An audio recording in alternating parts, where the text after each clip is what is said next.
So I appreciate everybody coming out and everybody who's online. Jay asked me to do this, and I'm pretty excited to do it because those of you who know me, and I recognize several of you in the room, know that I'm super, super, super excited about quantum computing and extremely, extremely excited about trying to help make it a reality, right? And so what we're going to go over today is we're going to talk about some basic overviews of quantum computing, show you a few algorithms, talk about how they work. Don't worry, it's not scary. I made really simple examples so everybody can get it. And then on the way out, as Jay mentioned, I brought everybody who showed up in person a copy of Quantum Computing for Babies, so that if the presentation did go over your head, you can read this. And just, hardest thing I've ever done in quantum computing. It's written by myself and a guy named Chris Ferry, who's an Australian physicist slash the new Dr. Seuss of science books. And he, we had this incident and I was talking to him. I was like, we should do this. And then he got back with me. He's like, yeah, talk to the publisher. We should totally do it. And we'll sell like 25 copies. And I was really excited about it. And then I got a rum and Coke and I told my wife, just, leave me alone for 2 or 3 hours. I'll be in the studio. I got to knock out this kid's book. And like 9 months later, I was like, oh my God, this is horrible. Because taking quantum computing and refining it down like that, the publisher's like, ooh, entanglement's an awfully big word. And then they're like, we like to keep it to 3 to 4 words per page. And just like, I can't write this book. So when is it going to come? The thing everybody wants to know. Optimists, are saying it's today. The pessimists think it's 20 years out. Optimists are 3 years. I think you have to prepare today. In the early days of computing, you had to be an electrical engineer to understand the flow of electricity between the gates, okay?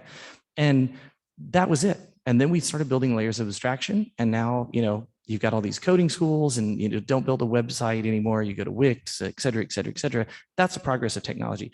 Where we're at today with quantum computing is probably need to understand a little bit of physics, if not a lot of physics, to really, really utilize one of these machines. That's not what I want it to be, but that's the reality of where we're at. So if you want to start quantum computing in your organization, it could be a 2, 3, 4 year journey for you to be ready to use it. Now, it doesn't have to be, but I think it is, and I'll tell you why. Because the programs that are turning out the master students in quantum computing only started about 45 years ago. So there's not a lot of talent worldwide in quantum computing. There's probably 200 people that matter and maybe 2,500 people involved in it. And so it is nascent, and that's great because it's an opportunity for you and it's an opportunity for your company. So when did this all start? Let's kind of talk about the history, because everybody's like, how could quantum computing be real? Because I just heard about it in 2017. But if you really think about it, it goes all the way back to 1927. And in 1927, you had the fifth Solvay conference, and all of these people, Irving, Schrodinger, Einstein, that you've heard about, came with the ideas of quantum mechanics. Fast forward to 1980s, Feynman and Benioff think of using basically a block sphere, the spin of an atomic particle, as a way to calculate things. Now, fast forward years and years, MIT does an experiment, the government does an experiment, the national labs, nothing exciting. And then in 2017, and I started watching this probably around 2014. When I say watching it, just like I love robots and AI and sci-fi and quantum sounds good and just stuff I put in my news feed, right? I'm not doing anything with it. But in 2017, you go from 12 qubits to 17 to 50 to 65. It starts kind of growing. Now, that sounds like there's a lot of advancement in the situation, but never confuse motion with progress, because the fidelity of the systems is pretty low, meaning that they're not super useful for a lot of stuff. And that's okay, they don't have to be. Because here's the fact. As we approach hundreds of qubits, and IBM and Aparna may talk about this in some of her answers to your questions, has released a new machine in the 127 qubit range. They've openly published their roadmap to be at 433 next year and to be at 1121 the year after. So as we get into those numbers of qubits and the fidelity improves, I think we'll be using quantum computers to solve some of the fundamental problems and quantum mechanics challenges we're facing. And I think instead of it being like the internet, where the CEO of Barnes & Noble can say Amazon, we have bookstores in every city. It will change. And instead of the curve looking like this, it'll look more like a wall. So, my mission is to get as many people as possible involved in quantum computing right now, today, because I think by the time you wait around, it's going to be too late. So I said this when we launched StrangeWorks at South by in 2018. I believe quantum computing, not AI, is the space race of our generation. Why do I believe that? Because there is no such thing as AI. All of you can argue with me over beers about that later. But when I learned about AI, it was like 1984, and people like Doug Linnett here in town were building Psych and saying AI was impossible, building these giant inference engines. And we had a definition, and we keep moving it. What I grew up with as AI is now a super intelligence. So we keep kind of moving the goalpost, right? And that's not to say it's not possible or it's not great or it's not useful.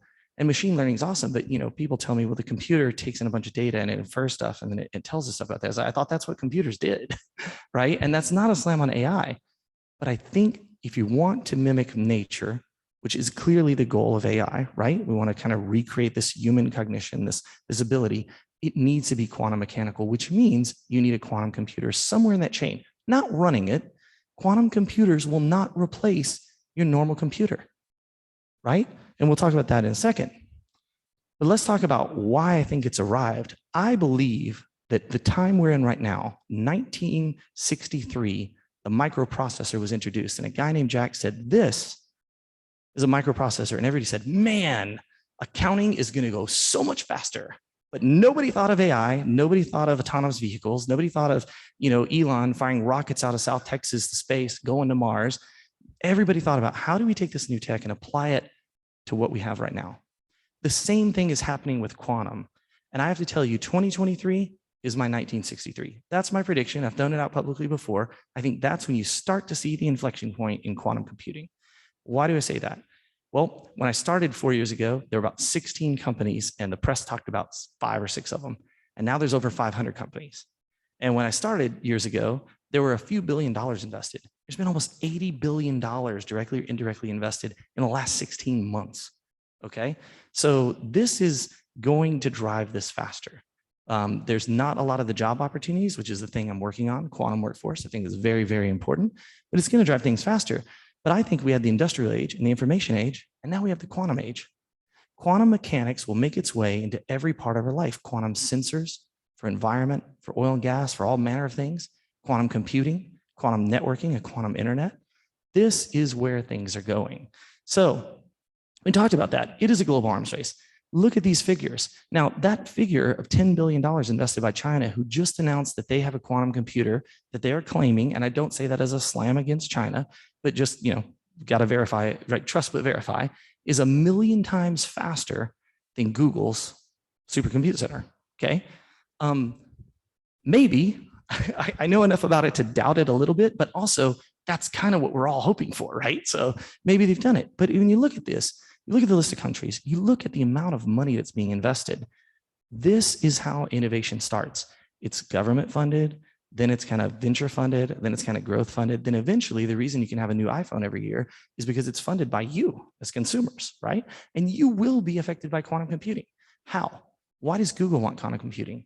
Because if I have your number, but I don't have your name, and I search the phone book with a regular computer, I go line by line by line by line by line. Whereas if I do this with a quantum computer, I only need the square root of the number of entries to get to the same answer, right? So obviously search is something, Grover's search algorithm being the algorithm that would be used, it'd be very, very interesting for this. So who's using quantum computing today? All of these companies and more. I didn't pick these because they're customers or the customers of the past, or I worked with them. These are just companies that I'm personally watching that are doing interesting things with quantum computing. What are they doing? Obviously, IBM, companies like them, they're making quantum computers, they're making algorithms. But look in that upper corner. I put these 4 finance companies in there. Goldman Sachs has a quantum team. Barclays has a quantum team. Citi has a quantum team. JP Morgan. Why?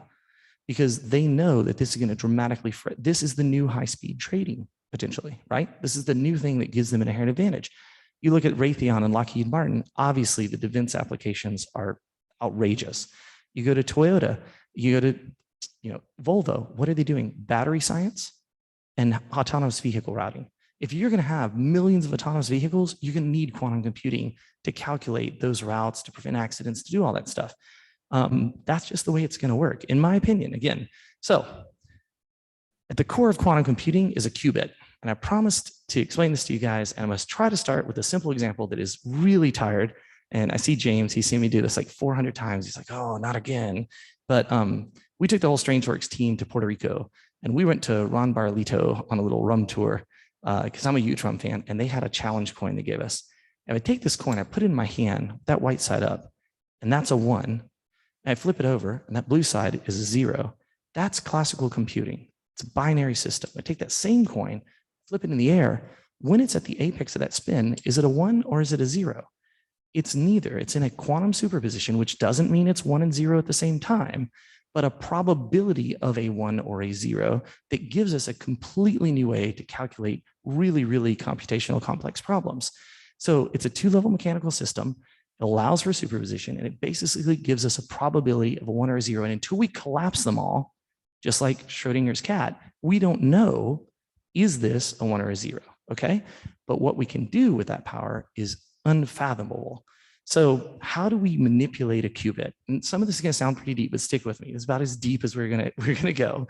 Well, we can manipulate it on the X, Y, Z, or H, right? And what happens is, again, imagine a soccer ball, like a block sphere. If it's pointed directly up, it's a 1. If it's pointed directly down, it's a 0. We can have it pointing in any direction, which is some probability, and we can have them in combinations, but we have to collapse a state to get an answer, okay? So how do we do this? Well, if it's a superconducting qubits, we take a particle and we use cryogenics and we make it super, super cold and we can manipulate them. If it's an ion trap, we trap it with lasers. We can manipulate it. There's all manners of there's a dozen ways to make a quantum computer, and no way has been proven more valuable than any others. Talk to all the hardware vendors, they'll argue about it till they're blue in the face, but we're still missing a practical application of quantum computing. I also think that happens before 2023. When I say practical application, right now, I don't think of these things as computers as much as I think them as really good lab equipment for exploring the quantum landscape, right? And I think that's really a healthy perspective, but I also think they become really, really useful computers really, really fast. And by the way, you're too late. And so I said it wouldn't replace your classical computer. Why? Think about crossing the United States by wagon, right? It would take weeks or months. Maybe your party died. You had to eat somebody. I don't know. It was horrible, right? But then the train was invented and the rail system. And that same journey took a week, okay? But no matter how far you go, eventually you reach an ocean. And that's where air travel came in. Air travel hasn't displaced trains worldwide. You can take the Acela from DC to New York any day of the week. You go to Japan, Germany, all trains. It's a new form of travel and it's different. I think, now that I'm seeing some of the work done in quantum computing, it's more like space travel rather than air travel, but they're going to augment each other.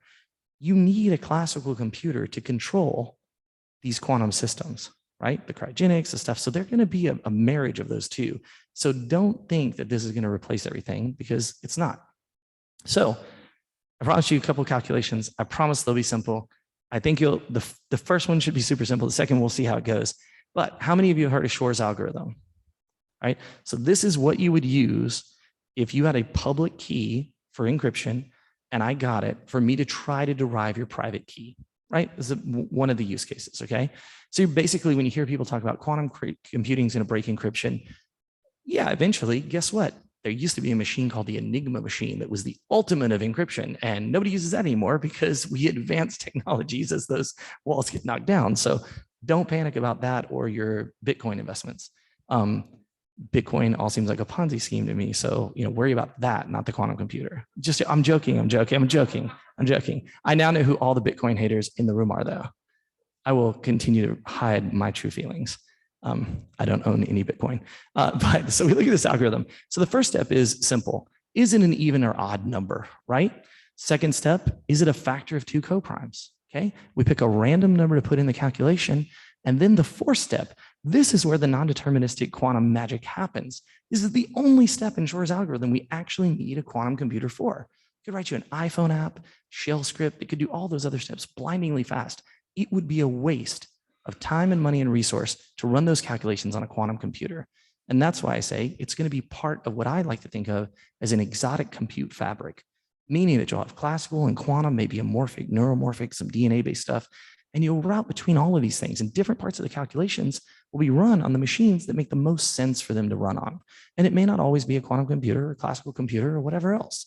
And so then we say, well, let's check our calculation. Did it work? Do we have an answer? And so in this case, what we just basically did was say 15 is 3 times 5, right? It was super, super bare bones, minimalistic example. So let's do something a little bit more fun. talk about the power of a quantum algorithm. How many of you are going to Austin FC games that are in the room? Wow, that's why they're losing. That's what I think. It's like 3 people out of the entire room. Maybe, I mean, I don't know. I haven't been to a game either. So maybe we need to all show up at a game and just cheer really loud or really, really make them feel bad about losing. But if we only got 3 people, then they're not gonna feel bad. They just go home and collect their paycheck. Let's say that we're at an Austin FC game. We all have Austin FC jerseys, and I want to find Jay. And so everybody's sitting at the bar. All the jerseys look the same. Jay's right there. Okay. So back to that coin example. All right. I take the coin and I do a classical walk. What this means is I stand behind one person, I flip the coin. If it's heads, I go one direction. If it's tails, I go the other, tap them on the shoulder. Is it Jay? Rinse, wash, and repeat over and over till I find Jay. Okay. And that's how that works. So what that looks like is it looks like a standard deviation. It looks like every time I'm going out for the center, and I apologize, we switched to PowerPoint, so this animation will be a little janky, but you'll see all of the search is going to happen right there at the bell curve, okay? That inverted bell curve right there. So now let's think about this and say, what if I had a quantum coin? What if I could stand behind the one person, flip the coin, and when I flip the coin, go in both directions at the same time effectively? And what that means is I'm now able to search a much larger area much faster. And of course, it looks different, right? What it looks like is it looks like this. It looks like vampire fangs, right? So I have less results in the middle, more out on the edges. I'm searching a wider problem space. I get to the answer I'm looking for faster, okay? And you can see that in the classical walk, you see the spread of what I'm searching, and then you see the spread of what I'm searching with the quantum walk.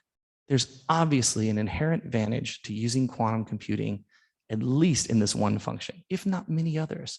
And where this will lead is to new discoveries across the board, material sciences, et cetera, et cetera. We'll talk about those in a little more detail in a few minutes. But again, I can search a much larger problem space than I've ever been able to search before, much faster. What are the interesting problems? Which I'll comment on in more detail, but there are problems, classes of problems that could take the world's largest supercomputer tens, hundreds, thousands, tens of thousands, hundreds of thousands, millions of years to derive an answer. So when you hear quantum computing will do something a classical computer can't, that's not logically true. It's just we can't run a classical computer for 5 million years, and we don't want to wait around on the answer, right? So it's going to be very, very useful. But again, think of them as an augment to classical computing and the compute infrastructure and the compute fabric you have, not as a replacement. I think it's really, really important. So if we had an entrance, say to the FC stadium, we use one algorithm to get people out the other side, and one algorithm, our ping algorithm being our quantum algorithm, well, we get one guy pretty much through, but we can go through all of the possibilities potentially at once to get out to the other side of what we're looking at in that calculation. This is extremely, extremely important. If we put a lot of people in there, then the same thing happens, right? And as we stack them up, which one wins? We end up with more and more people successfully coming out the other side using our quantum than we do using our classical. Not a replacement, really, really useful in very specific things. Those very specific things, though, happen to be really important, like drug discovery and cures for diseases and aerospace, et cetera, et cetera. So let's look at a few of those. In finance, what are we talking about? Quantum Monte Carlos, portfolio optimization, right? Lots of optimization opportunities in finance, okay? Going clockwise around, machine learning. We have quantum machine learning because it's kind of like Ant-Man. We like to put quantum in front of everything. Nobody has seen Ant-Man. Damn. I got to call Marvel immediately. But it's going to be again more advanced machine learning. Search. We talked about Grover's search algorithm earlier. Like, how does that search algorithm work? How do we get to those answers faster with less resources? Cryptography. Look, quantum computing can break cryptography. It can just as well help make better cryptography, right? Think about a quantum internet. We're using quantum entanglement to send messages. Okay, while there's a lot of issues, a lot of these companies are looking at it already. Okay, so it's like any other technology. It's neither good nor evil. It's how we apply it. And so I hear people talk about it crashing, markets, or Bitcoin or encryption keys. And I think Yeah, or we have a whole new way of doing it, and all those ways you're thinking about don't matter anyway. They're irrelevant. Again, that Enigma machine we talked about. So continuing around, data science, obviously, there's a ton of exploration that you can do in pharmaceuticals, in material science, in social science, and everything with any kind of big numbers, which you can't use on the quantum computers today because very few qubits. And then you got logistics. This is a super great area. Companies like DHL and UPS and FedEx and so on are already looking at how do they use quantum annealing to optimize logistic routes. Could be for packages, for planes, doesn't matter. It's a really, really good use of it. And probably what, even though people say quantum chemistry is first, people are doing logistic stuff today that's pretty relevant. So I think that's the best way. Whoops, I didn't finish going around. Pharmaceutical materials, I love this. Every pharma company you know that matters is definitely working with quantum computing, heading this way. That doesn't mean they're making any breakthroughs, but they have the vision to understand that they need to start building those teams now and doing that work now to build the IP, to build their product plans, to get the stuff done, deliver on it. Okay, and of course, optimization in general, not just for logistics, you can pretty much optimize anything. All right, and that doesn't mean every problem is perfect for a quantum computer. And that's really, really important to note. I don't want to sound like I'm talking out of both sides of my mouth, but imagine you met Vint Cerf, okay, and Tim Berners-Lee in 1984, right? And they're like, there's gonna be this thing on the internet, and you'd be like, you sound like a crazy person, right? And then you're like, oh, it happens, except not 20 years in the future, 2, 3, right? Within this decade, quantum computing will affect computing more between now, call it, say it, let's just round up, say it's 2022, year's almost over. In the next 8 years, more than computing has changed in the past 100, more than it's changed since in existence, right? So I wanted to give you guys some tools, all right? We are so interested in it that we did the dumbest thing ever for a startup, which is we built a bunch of free stuff that there's almost no way to monetize, to give it away, because I'm not interested in applying this technology to the problems of today. I'm interested in that example I gave earlier of 1963, okay, where a microprocessor comes out and everybody looks backwards at what's possible, and not forward at what could be in the future. I think once quantum computing hits, there will be entire new industries opened up. It'll be just like the industrial age, it'll be just like the information age. Those are the opportunities I'm looking for, but I need all of you involved. So there's a big problem. If you go and look at it, it's really confusing. There are dozens of frameworks you could program in. There are tons of quantum computers you could use. Everyone will tell you their technology is better than the other one. It's very confusing. On the other side, as I said, there's limited access to the machines. You cannot get access easily to some of these machines, or maybe you can.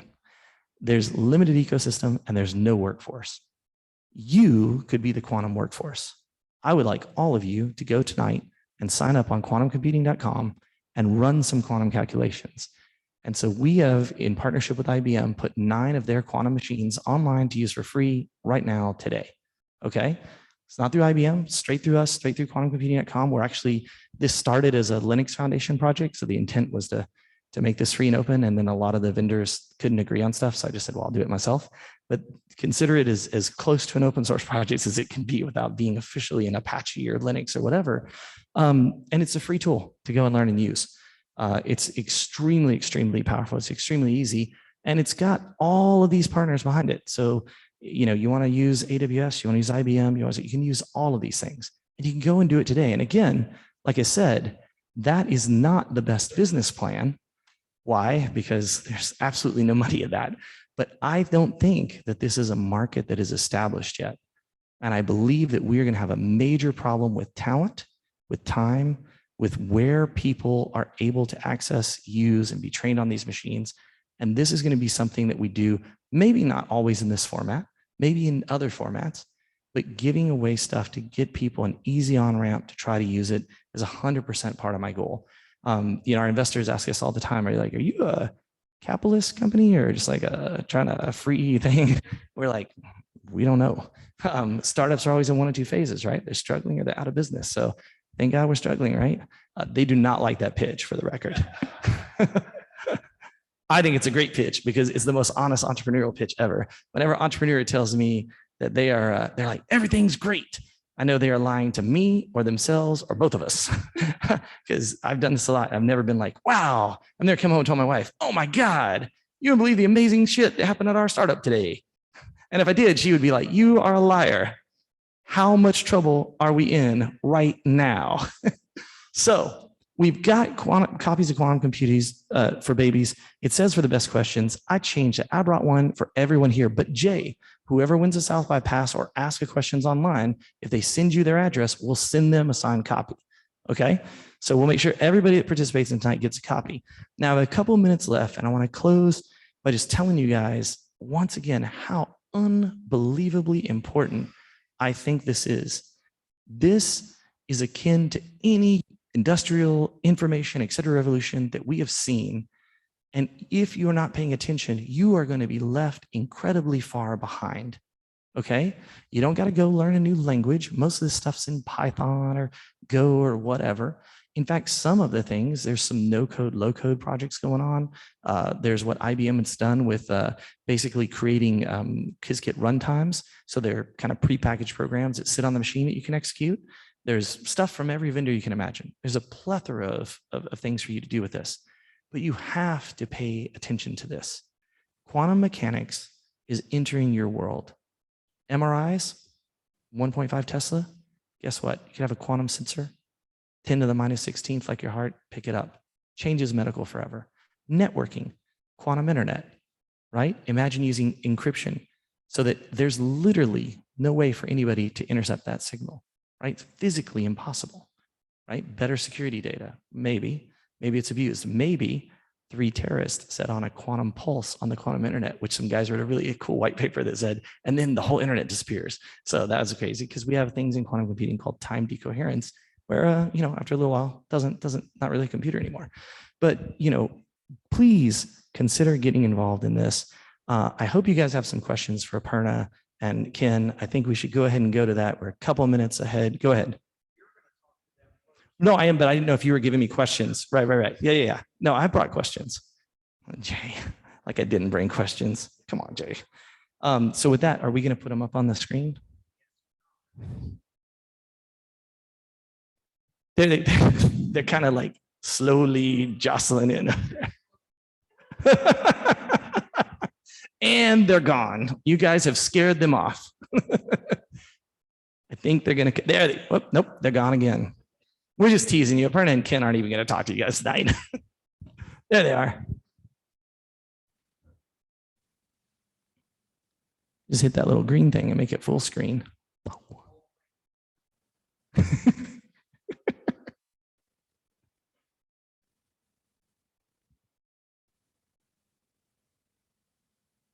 Just being extra quiet so it's more awkward. That was a joke. I said I'm being extra quiet so it's more awkward. Nobody got the we put quantum in front of everything joke. So why am I going to waste all my other killer jokes? All I got are dad jokes. There's Aparna and Ken. Hey guys, how are you doing tonight? Hey, we are neither here nor there. I think we don't have sound from Aparna. Ken, can you say something? Testing 1, 2, 3. We don't have sound, so watch this. Ken, how fast do you think Dell Computer will get into quantum? Yesterday. Well, Worley, I think that we'll be in quantum in the matter of weeks. We've been investing very heavily in the area, and we think that we can absolutely pull this off by year's end. That's great, Ken. That's awesome. now they're gone. Ken's like, and done. Jay, I'm like 30 seconds away from dad jokes, man. This is true. So Matthew McConaughey. All right, well, you just interrupted my dad joke. You guys just talk or say stuff so we can hear you when they do get the audio working. So Aparna look muted. Can't tell what that icon is. How about one dad joke? How about George Clooney and Brad Pitt and Matthew McConaughey walk into a bar and they said, we should do a movie together. And George Clooney says, I'll fund it and I'll direct it. And Brad Pitt's like, I'll act in it. And Matthew McConaughey says, all right. Boom. Dad jokes. That's going to be a long one. be a long conference. All right, still technical difficulties. Almost, no? Now? Guys, can you say something? We think we can hear you. Hello? Aparna, you're definitely on mute. It shows a mute icon, but I just want to say it's weird looking up at the screen with you being so huge. I feel like an IBM overlord right here, and then a Dell overlord right here with Ken. Really, I'm hoping I Still don't hear can't hear you guys. huge and Aparna together, but okay, you can't hear So that. on that Mac, there's a volume button. No, I'm just kidding. I'm kidding.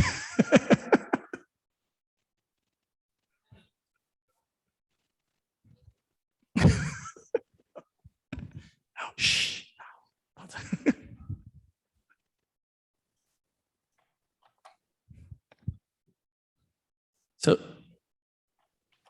So Jay, I can answer some questions if you want in the interim. Would that be okay? Well, I'm not going to ask them. They can't answer it. I'm not going to ask any of these people. They'd be like, what the fuck, dude?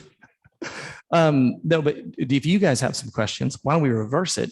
You guys ask a couple questions. I'll go real slow with the answers while they fix that, and then we'll ask them some questions. Who has a question? Yes, sir.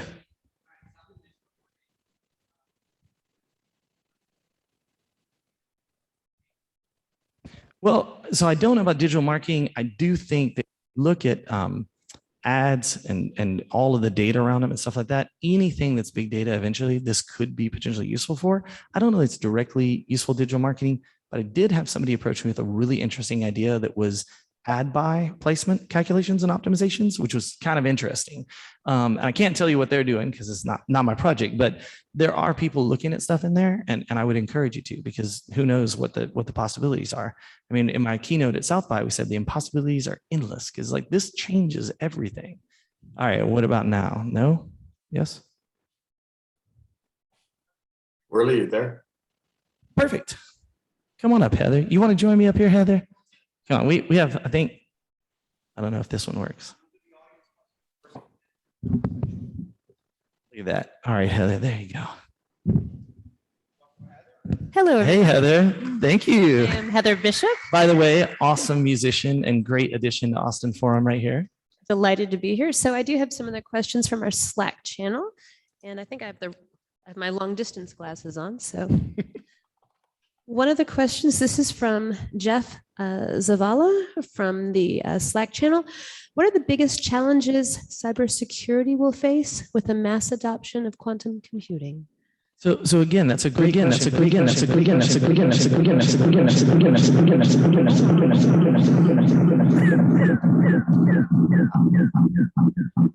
That's Interesting. Something you guys. What do you guys do? It's like a quantum nightmare for everyone. Thank you. Okay, back to what we were saying. So, cybersecurity. Here's the thing. Don't wait for the mass adoption of cybersecurity. There's already people working on post-quantum algorithms, okay, and post-quantum cryptography. So I don't think that it's going to face that. I do think it's going to cause us to rethink cybersecurity, because what we've done forever is you build a wall, I tear it down, you build a higher wall, right? And that's not a great way to do security. Security is based on time and resource. So with enough time, enough resource, I guarantee you I can break anything that you have through engineering, social engineering, hacking, whatever you want to do. So I believe that it's going to be, again, I'm on the side of it's a boon to cybersecurity, and it's a plus, not a negative, right? So I don't think that the mass adoption, by the time you have mass adoption of quantum computers, and by mass adoption, we mean, let's say most of the global Fortune 500 are using them, you will be so far into post-quantum cryptography that it won't matter. And there'll be new threats every day, by the way, just like there are today. It's not going to change, right? Security is a huge problem all the time. It has been since they were like, wait, people would send spam emails? That's insane. But you know, it's going to be a pro, not a con. This question comes from Stephen Serrard. Will there be an analogous Moore's law for quantum computing? Oh, that's a question I want to ask Aparna, because I know Jay, and again, Beta and Aparna and people have been working on everything from quantum volume to other stuff. There may be. You're good? All right, I think we're good. So let's ask you, can you put them up on, can you like make them jog in again? Like, Nope. Oh, false alarm. Sorry. We don't have them. I will continue to ramble. But seriously, yes, eventually somebody's going to say something. The problem right now is it's too early because the qubit fidelity is the problem. You adding a qubit to a system isn't hard. Adding a qubit without the fidelity and the noise in the system going to crap, that's really, really hard. Recording in progress.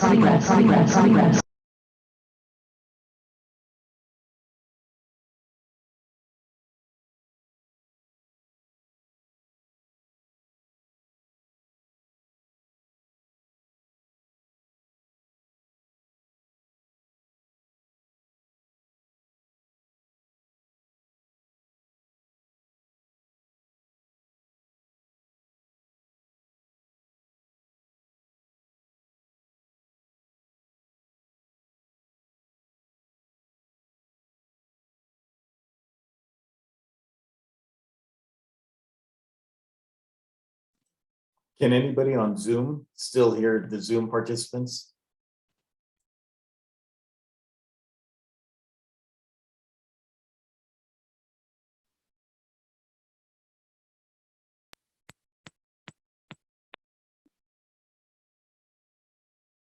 Unmute you. Yeah, there. Okay, you guys are good to go. Hello, Worley, you there? Can you hear us? Worley, Thumbs can you hear up. us? Hold your thumbs He up. can, but he can't talk to you. So we're talking to you in the back. Can you hear him when he yells? We could barely hear him. Can you hear us at all, Jay? We can hear you. We can hear you. We can hear you. Okay, good. Can you say hello? Hello. Yeah. All right, we can hear everybody. Woo! Big hand for the ABS. We could Well, barely I have hear to you say, this speaking. is the most interesting conversation I've had the whole day. So thank you for that. We're sorry. I mean, I've been doing all the work, so. But so I want to kick that first question to you. One of the questions that came in was, will there be a Moore's law equivalent for quantum? And I know that you and Jacob and the team have been working on quantum volume and your whole presentation on how you calculate. Maybe you could tell us a little bit about that and tell us whether you think there's going to be this Moore's law equivalent, because I know recently that's been on your minds. Yes. So first thing which I would like to start with is that is TBD, to be determined. And what we are aiming for right now is there are three things. We just introduced clocks, which I'm really proud of. One is how many qubits scale, how many qubits can you get to the number of qubits increasing, and we have a path forward, a roadmap for that. What is the quantum volume which you can increase, and we are hoping 2x kind of every year. And then what is the speed with which you can actually simulate the circuits. So we have a plan to follow something similar to Moore's law, but there are a lot of technical, it is quite early, there's qubit fidelity, there's a lot of science and discovery which needs to be done. And I would say the jury is still out whether there will be an equivalent of it, but we are working towards a roadmap which comes close to it. Thanks, Aparna. Ken, I have a question for you, which is Dell does a lot. I mean, it's everywhere. And Dell does a lot specifically in HPC, which is clearly an area that quantum might get involved in early. Can you tell us a little bit about your view from the Dell perspective of quantum computing and where it's at and where you see it going and how you like to participate in it? So Worley, I think I got most of your question. If I could reflect it back, I think it could probably be dissected into three parts. Number one, what is Dell doing?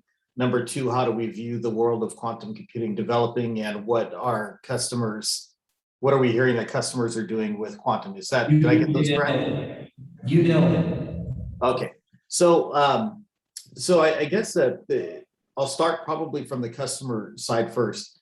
I would say I haven't spoken with any customer that's that's in a Fortune 500 type of customer base that does not have some type of active hands-on keyboard exploration with quantum systems today. So almost everybody has at least some type of exploration happening in there. A lot of it is exploratory to try to figure out what the boundary conditions are, to test algorithms, to try to figure out which ones are more than likely, or types of use cases that may be interesting for experimentation and or further exploration on their systems. I guess, you know, experimentation and exploration are kind of the keywords right now. If I was to go back to your second and first sides, you know, I think, you know, we've been operating in the realm of quantum computing now for approximately since about 2016. And it was very apparent to us early on, as you correctly annotated, that the world of hybrid classical quantum computation, those two things cannot be separated. They're one and the same. So there'll be a distinct linkage between quantum and classical systems as we move forward in order to get outcomes and results that people will need. So I think that, you know, from that side of the house, our experimentation has been working with vendors such as IBM and some other vendors that are not currently on this panel, to try to figure out ways that we can bond together both those classical systems and the quantum systems to great effect, in order to help customers experiment and get to some level of optimization. We released some work recently with IBM where we've taken and leveraged the quantum runtime and built a hybrid classical quantum system that operates pretty very, very quickly. We took a lot of latency and other things out of the equation, which helps make life better and experimentation easier on quantum systems. I'll pause there because I said a lot, and I know you probably have a couple more questions. That's great, thanks. Aparna, I want to come back to you. Ask about what you're. I want to come back to you and ask about what you're seeing in the market. You know, in the presentation, I talked about chemistry, finance, all this. What are the interesting companies, the interesting projects you're seeing and working with at IBM in quantum computing right now today? Let me repeat the question so that I know I got it right. And did you ask me what am I seeing in market as I'm looking at it, and what are the interesting companies and entities who are working in quantum space? Is that correct? That's right. Anybody that is an IBM customer, you might be doing cool projects, but anything you think it might be of interest, real world examples of work people are doing today. So I'm not going to start with strange works as my answer, but let me start with a wider community. And what I think the first thing to take away is you see a lot of activity within the market, and it comes in all sorts of partners we are seeing, right? So we have a lot of startups who are actually doing some really cool, interesting work. And we're doing a lot with you guys as well.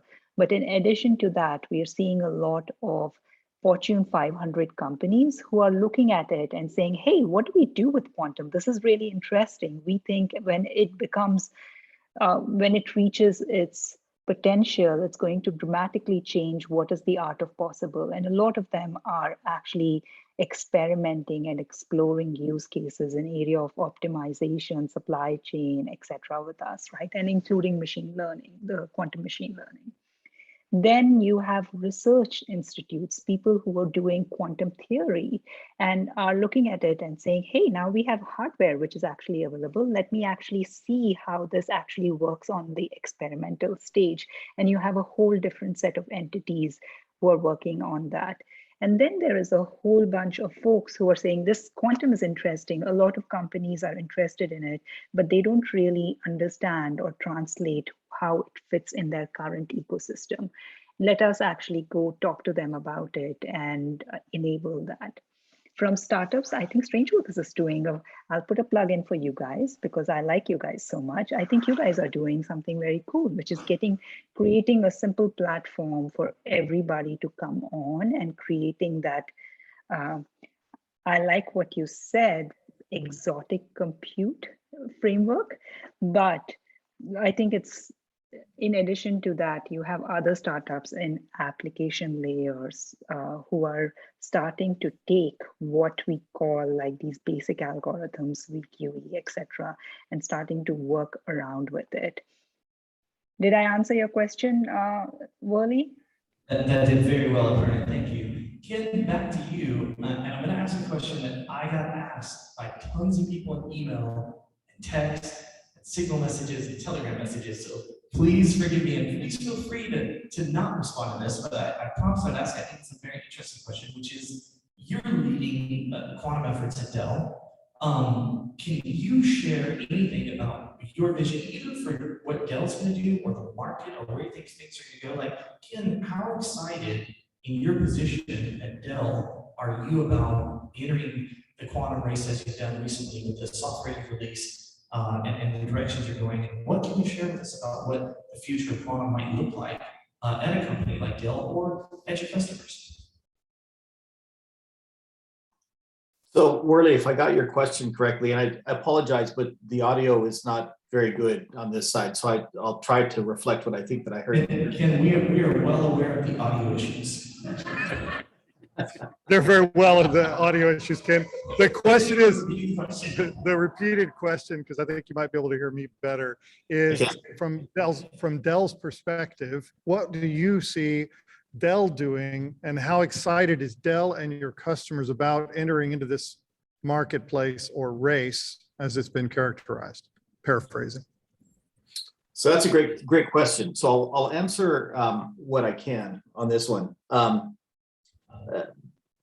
I stated earlier, we firmly believe that the world is a hybrid classical quantum world, and we build classic type of computing systems, right? So for us, I think there's a very large desire, and I think a lot of excitement around us participating in this market space.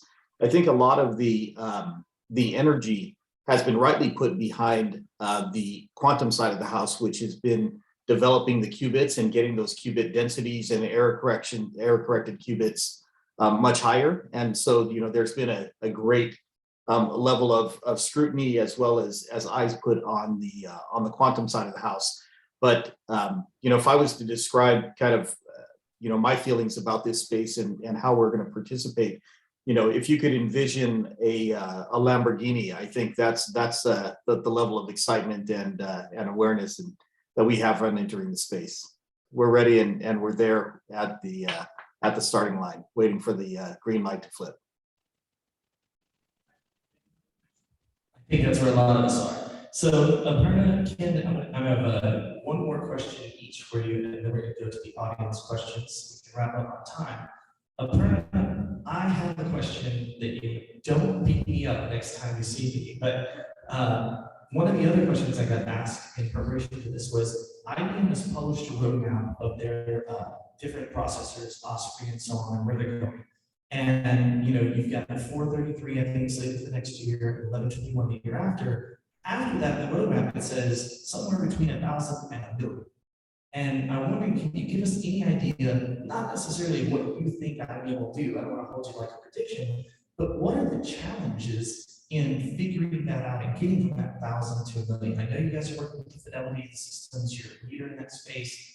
What do you think are the challenges, and what do you think could accelerate that roadmap to maybe I can get a hold of strangers that 1121 qubit machine in 2023 instead of 24? Like, what can you do to accelerate the development of these hardware projects?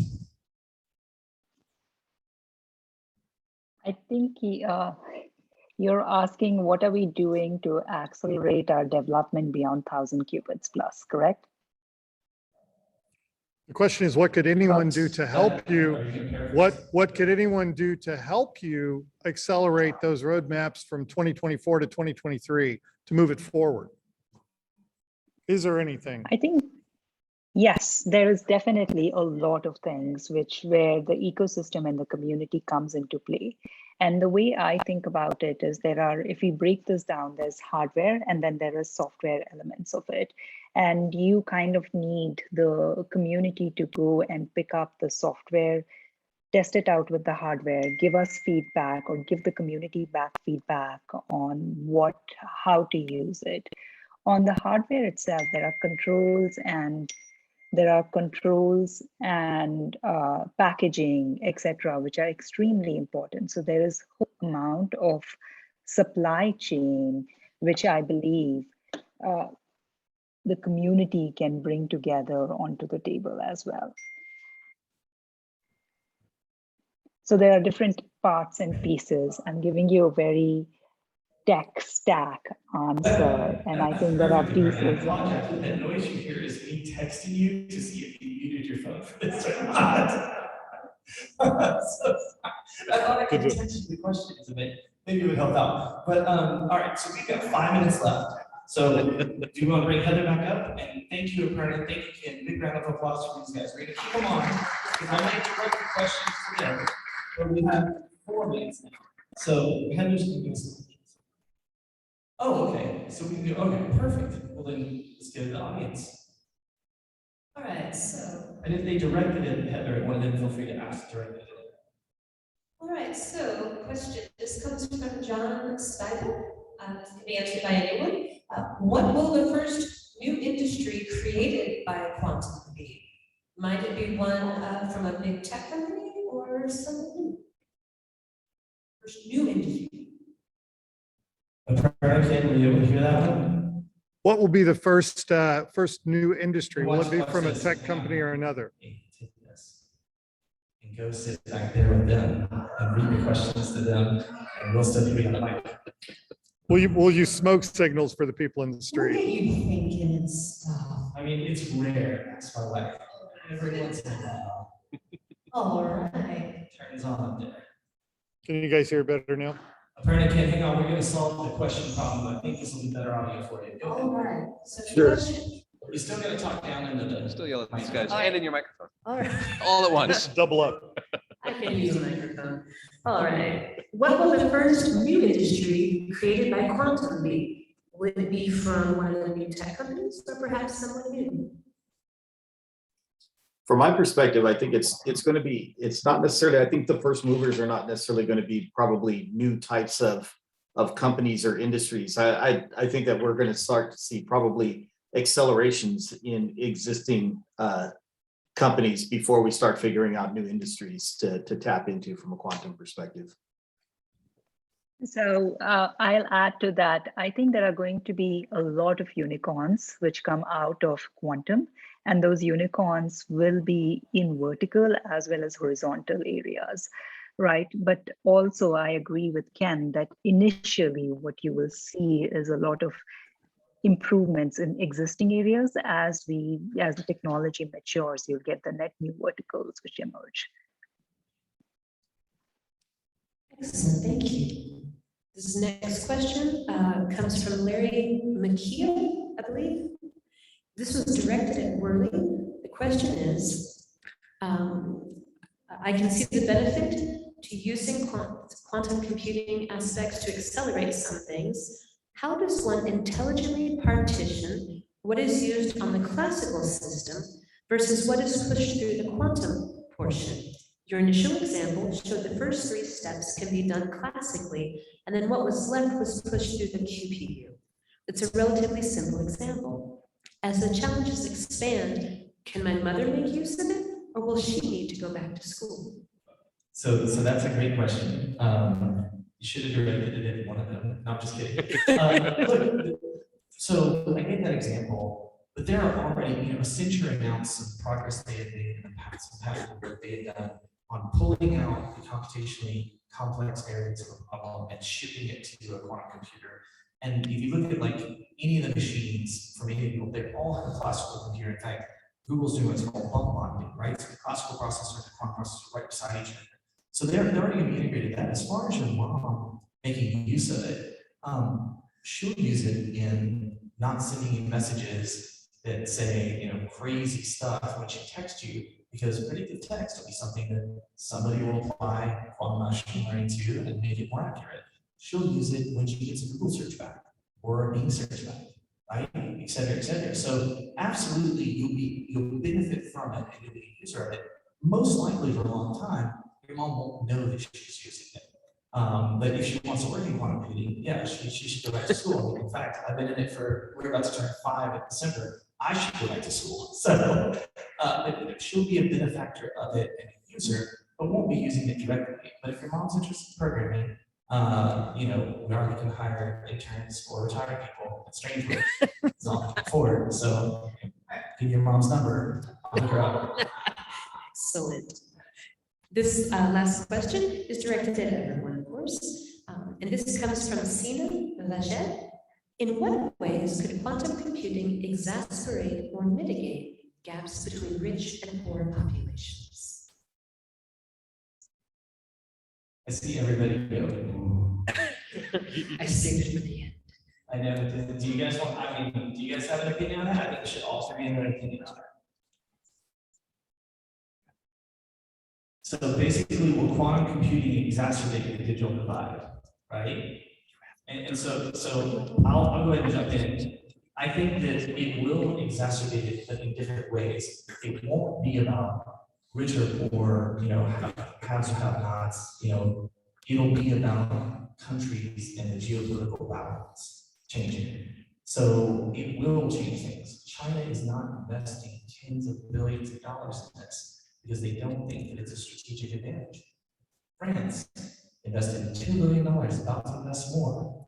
England, Germany, the US, they're not doing this because they think, oh, this is gonna be great. They're doing it for three reasons. One, obviously military strategic reasons. Number two, the financial reasons. Countries that have a quantum workforce, that have a quantum advantage, they will do better in the global markets, right? And number three is, it is an arms race. There is no doubt about it. Will people get left behind with quantum computing? Probably, just like they have with all other technology advances. That's part of the reason I started the talk saying, I want each and every one of you to become a quantum computing advocate, an evangelist, a user, somehow to get as many people as possible involved. That's why I gave the software that we built away for free. That's why I named it. So as many people can do it, so we can level the playing field. Because yes, if we don't get this enough hands, if it's not evenly distributed, people will get left behind. But it's worse with this one, in my opinion. Entire countries, entire economies could be left behind. Do you have any other questions, Heather? We do. How can industry and academia work productively together to bring quantum reality sooner? So I think Aparna should answer that one because she's doing that job right now. I will, and I'll give it with a really great example. So we put up a research paper in 2018 on Nature. And then Q University, which is one of our partners, basically said, hey, this is great. Let us take this paper and let us advance what you've done here. And let us grow this into something meaningful. And they did it for Mizuho, which was their industry client. JP Morgan Chase, which is another partner of ours, then looked at what they have done and said, hey, this is a great example of something we can try out in pricing, and let us go and try experimentation in pricing. And they advanced that particular thing a little bit further. And once they'd done it, they wanted the community to kind of give them feedback. So they fed it back into the Qiskit community. And now it's something which our entire quantum network or our entire set of partners can go and actually look and work with and advance it further.